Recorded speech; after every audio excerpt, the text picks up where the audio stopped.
Howdy doody. I've just come back from the dentist, having paid an extortionate amount again for a lovely little, not even a real filling, just a little sorting out one old filling.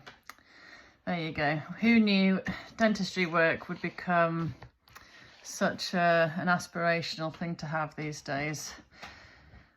There you go. A few things. I tend to ramble, so I'm going to try and keep it short as possible. This is going to sound quite ridiculous to lots of people, but I'm increasingly thankful to Putin, because all I see is Putin having asked for peace talks many times. And one peace talks nearly got everybody signing it until the Biden clan sent Boris over to kibosh it back in 22, I think it was. Right at the beginning anyway. And right now, America is in talks with Putin, trying to get peace over the line. And every single time I hear Putin speak, he's very measured, very calm, very intelligent, very smart.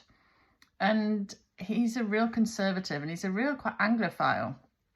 And I've never seen him talk in any real combative, warmongering way like I have seen European leaders speak on multiple occasions. Pretty much every time they speak on the subject, they are pushing for escalation. And whether it's Nord Stream, which was Russia, ended up not being Russia, obviously. Then there was a Ukrainian missile landed, or a missile landed in Ukrainian territory, blamed on Russia again. Turns out it wasn't. Now there's questionable drones. They're not combative ones. They are ones for surveillance appearing in Poland. Again, even most of the Polish say it's Ukraine. And now in Romania as well. Like, why would Russia be doing this seriously when they are actively in peace talks? And who wants to push this war more? Well, again, from what I see and hear, it's the EU Western lot.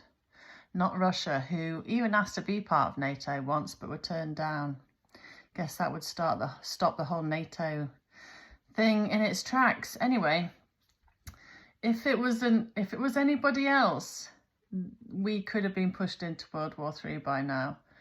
But I do think because Putin's very switched on and quite a cool head, we are thankfully not in that situation yet. And I pray that continues and peace wins. Remember, Ukraine, again, until the war started, were deemed the most corrupt country in the West and one of the most corrupt countries in the world, linked to human trafficking, selling body parts. In fact, there's a Ukrainian lady recently stopped for carrying lots of human body parts, livers, kidneys, I think. Anyway. And Ukraine's Azov battalion deemed a Nazi regime by many Senate members who wanted it to be seen as a Nazi regime, you know, and yet now we are supposed to take Zelensky's word as verbatim every time he says something that Russia has done. Okay, I want people to keep clear heads, critical thinking at the first and foremost, and peace should be at the very front of everything we do and say. Not a Putin supporter, I'm a peace supporter. Secondly, the wonderful Republican Marjorie Taylor Greene is starting a Clear Skies Act ban. That's getting heard in the Senate, I think, tomorrow. Hallelujah. Well done, Marjorie. Amazing. America is lucky to have people like you. If only there was somebody in the UK heading such a thing. And with the geoengineering catastrophe that it is, I've talked about it many times, I won't go on about that one. Bill Gates is involved as ever. He is pushing solar radiation management and funding it with Harvard, I think, and many other people. But why is Bill Gates so Teflon?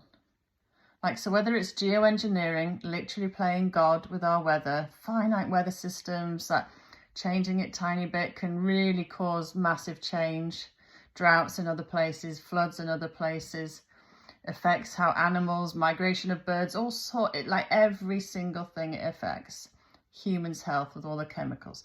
How does Bill Gates do that without being held to account? You know, he's had lots of testing in places like Africa and India where people have been really damaged and worse by his vaccines. He was involved with the COVID vaccines. He's creating weird mosquitoes that suddenly you find an area that's never had malaria before suddenly gets malaria. He's making fake meat that I don't know why anyone would want to eat that.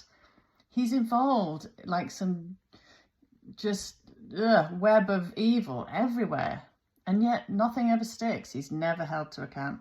I don't get it.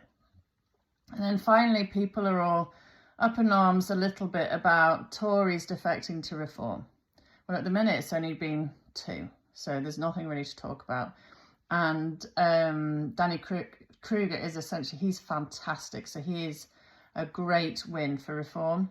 I think we should base every person that comes to reform on their own merit. And if they've always stood for the same policies and ethics as reform are standing for, then I say more the merrier. Yes, we don't want reform to become Conservative 0.2, but having good people with good experience who've always believed for the same things reform believe in is a good thing. So that's my thoughts for today. I'm going to go walk the dog as ever.